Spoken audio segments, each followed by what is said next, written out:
Good morning students. अपने chapter परमाणु संरचना को आगे बढ़ाते हुए आज हम पढ़ेंगे कि इलेक्ट्रॉन की द्वैत प्रकृति क्या होती है, डुअल नेचर ऑफ इलेक्ट्रॉन। देखिए, वैज्ञानिक डी ब्रोगली ने बताया कि अति सूक्ष्म कण जैसे इलेक्ट्रॉन गतिशील होने पर तरंगों व कणों दोनों के गुण प्रकट करते हैं। इसे द्रव्य की द्वैत प्रकृति कहते हैं।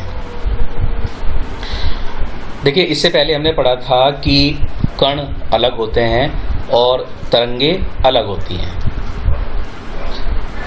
कणों के पास एक निश्चित स्थिति होती है, तरंगों के पास एक निश्चित स्थिति नहीं होती। ये दोनों में प्रमुख भिन्नता है। लेकिन जैसे जैसे विज्ञान आगे बढ़ता गया तो ये जानकारी हुई कि तरंगों के पास तरंग और कण दोनों के गुण होते हैं और कणों के पास तरंगों और कण दोनों के गुण होते हैं। तो इसको नाम दिया गया द्वैत प्रकृति, डुअल नेचर। तो आज के इस लेक्चर में हम पढ़ेंगे कि इलेक्ट्रॉन की द्वैत प्रकृति किस प्रकार बनाई गई, और इसके लिए हम पहले बात करेंगे डी ब्रोगली समीकरण की। देखिए, आपसे सवाल पूछा जा सकता है कि द्रव्य की द्वैत प्रकृति को सिद्ध करने के लिए डी ब्रोगली समीकरण क्या है और इसकी व्युत्पत्ति करिए। देखिए, डी ब्रोगली ने एक सिद्धांत बनाया जिसके अनुसार अति सूक्ष्म कणों के लिए तरंग व कण प्रकृति एक दूसरे के व्युत्क्रमानुपाती होती है। अर्थात किसी कण में तरंग प्रकृति रहती है और किसी तरंग में कण प्रकृति रहती है। इस बात को सिद्ध करने के लिए उन्होंने एक समीकरण बनाई। तो वो समीकरण कैसे बनाई जा सकती है, इसके बारे में मैं आपको बताऊंगा। डी ब्रोगली के अनुसार किसी फोटोन, देखिए फोटोन के बारे में मैंने आपको पहले भी बताया था कि दृश्य प्रकाश के क्वांटम को फोटोन कहते हैं। तो डी ब्रोगली के अनुसार किसी फोटोन की ऊर्जा निम्नलिखित दो प्रकार से दी जा सकती है। पहले आइंस्टीन ने बताया कि किसी फोटोन की ऊर्जा E बराबर होगी mc² के। फिर प्लांक ने बताया कि किसी फोटोन की ऊर्जा E बराबर होगी hc/λ के। तो इस तरह किसी फोटोन की ऊर्जा को दो अलग अलग सिद्धांतों द्वारा दिया जा सकता है। समीकरण 1 के अनुसार आइंस्टीन ने बताया कि E बराबर mc² होगा, और समीकरण 2 के अनुसार प्लांक ने बताया कि E बराबर hc/λ होगा। अब क्योंकि दोनों एक ही फोटोन की ऊर्जाएं हैं तो हम दोनों को बराबर मान सकते हैं। तो mc² बराबर होगा hc/λ के। c से ये स्क्वायर कैंसिल हो जाएगा, तो mc बराबर होगा h/λ के, या फिर आप कह सकते हैं लैम्डा बराबर h/mc के। लैम्डा बराबर h/mc, जहां लैम्डा तरंग दैर्ध्य है फोटोन के लिए, h प्लांक का नियतांक है, m उसका द्रव्यमान और c प्रकाश का वेग, यानी 3 × 10⁸ मीटर पर सेकेंड। देखिए, ये तो हुई किसी फोटोन के लिए डी ब्रोगली समीकरण। लेकिन अगर हम द्रव्य तरंगों की बात करें तो वहां हम उनका वेग c ना लेकर के v लेंगे। तो अगर हम c के स्थान पर v लेते हैं तो लैम्डा इज इक्वल होगा h अपॉन mv। ये भी डी ब्रोगली समीकरण है।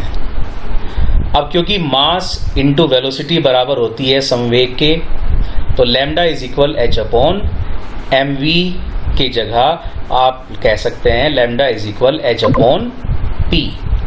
यहाँ पर आप p कर लेंगे, lambda is equal h upon p। तो देखिए इस तरह से समीकरण 3, समीकरण 4 और समीकरण 5 इनको आप डी ब्रोगली समीकरण कह सकते हैं। अब डी ब्रोगली समीकरण का क्या महत्व है? देखिए पहली बात, यह समीकरण इलेक्ट्रॉन जैसे अति सूक्ष्म कणों की द्वैत प्रकृति को सिद्ध करती है। यानी इसने बताया कि इलेक्ट्रॉन जैसे जो अति सूक्ष्म कण हैं उनका संवेग और उनकी तरंगदैर्ध्य एक दूसरे के साथ व्युत्क्रमानुपाती हैं। नंबर 2, यह समीकरण बोहर मॉडल के ऊर्जा स्तर के क्वांटीकरण को सिद्ध करती है। नंबर 3, इस समीकरण के आधार पर अति शक्तिशाली इलेक्ट्रॉन माइक्रोस्कोप की खोज हुई। देखिए जो इलेक्ट्रॉन माइक्रोस्कोप है वो लाखों गुना आवर्धन कर सकती है, तो यह माइक्रोस्कोप भी इसी नियम पर कार्य करती है। लेकिन जो डी ब्रोगली समीकरण है इसकी कुछ सीमाएं हैं। देखिए ये समीकरण अति सूक्ष्म कणों के लिए तो पूरी तरह से प्रभावी है, लेकिन दैनिक जीवन में जो वस्तुएं होती हैं उनका मास बहुत अधिक हो जाने के कारण, उनका जो द्रव्यमान है वो बहुत अधिक हो जाने के कारण तरंगदैर्ध्य का मान बहुत छोटा हो जाता है और इतना छोटा हो जाता है कि हम उसे माप नहीं सकते।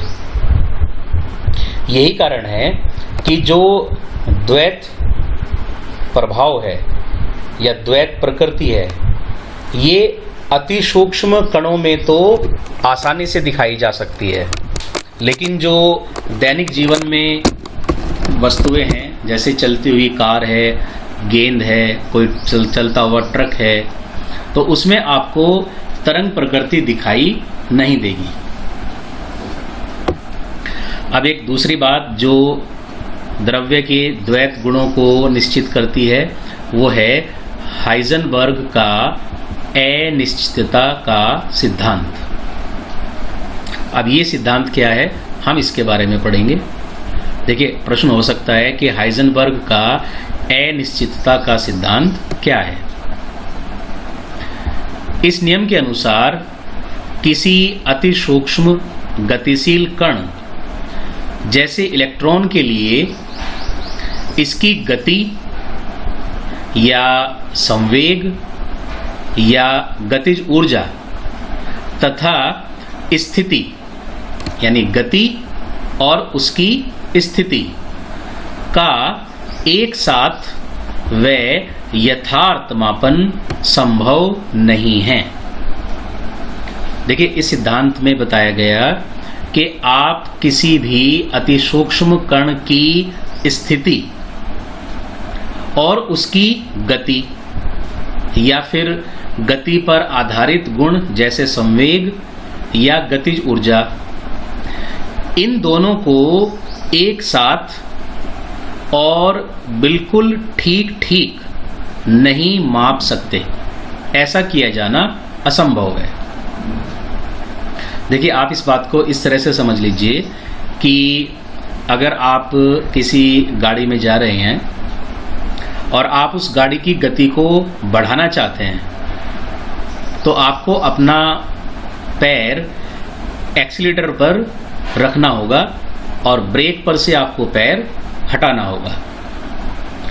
और अगर आप उस गाड़ी को रोकना चाहते हैं तो आपको अपना पैर एक्सीलरेटर से हटाना होगा और ब्रेक पर रखना होगा।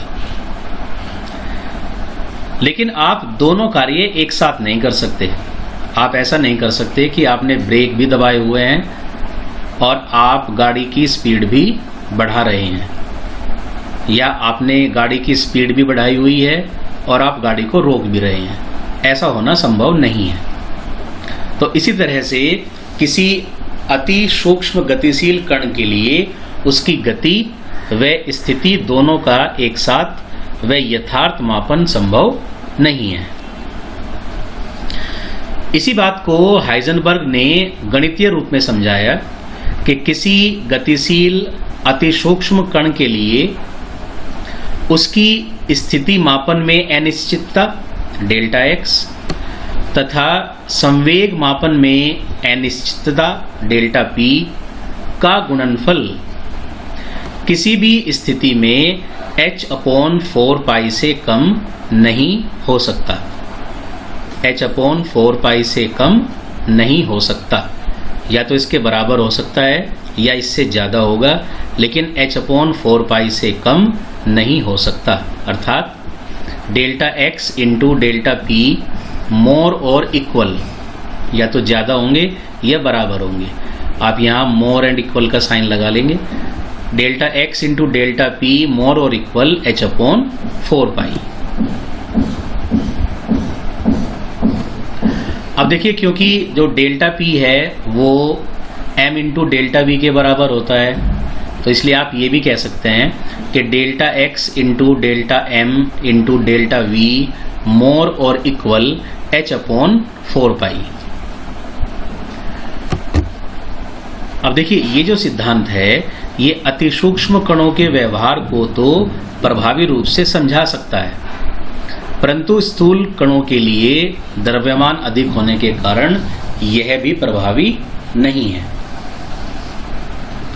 अब देखिए, आपसे एक बात ये पूछ ली जाती है कि जो हाइजेनबर्ग का सिद्धांत है इसने बोहर मॉडल को गलत साबित कैसे किया।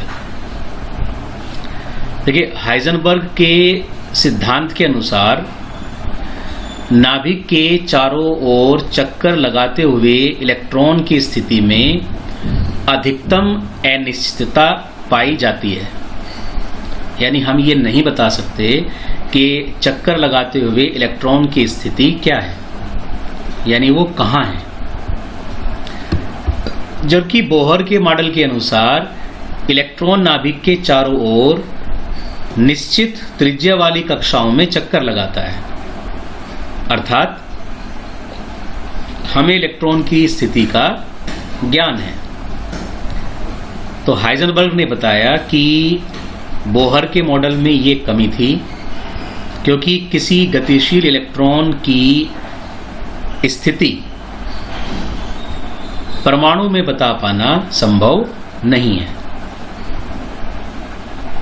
तो प्यारे बच्चों, आज हमने डी ब्रोगली समीकरण और हाइजेनबर्ग का सिद्धांत पढ़ा। कल मैं आपको बताऊंगा कि परमाणु का क्वांटम यांत्रिकी मॉडल क्या है।